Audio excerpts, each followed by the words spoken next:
Grant Robertson. Thank you very much, Mr Speaker. My question is to the Minister of Health. Has sufficient funding been allocated in Vote Health to meet the increasing costs facing organisations working in the health sector? The Honourable Tony Ryle. Mr Speaker, there are 40,000 plus contracts funded by the Ministry of Health and District Health Boards. This includes telecommunications, building, medical supplies and health services. Each faces different cost pressures.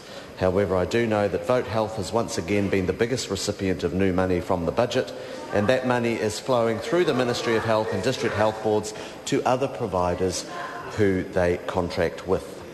Grant Robertson.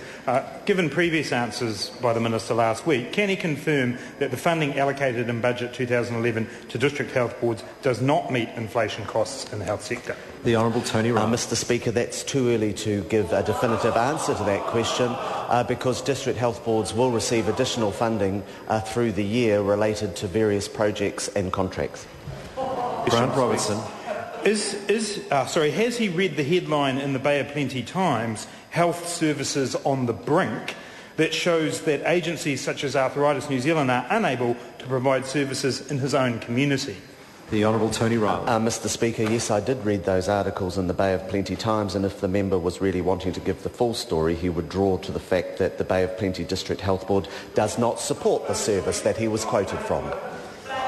Grant Robertson.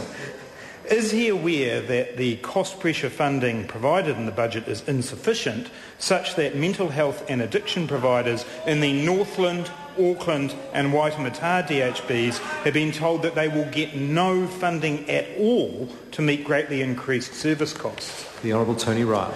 Mr Speaker, cost pressures vary across providers, and District Health Boards and the Ministry are doing their level best in order to support services in these very difficult economic times. What we do know is $585 million was made available in this year's budget. Supplementary question. Grant Robertson.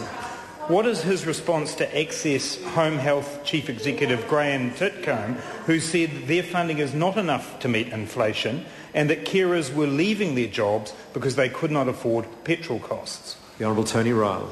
Mr Speaker, my response would be that there are many providers in the health sector under both governments who said they never got enough money.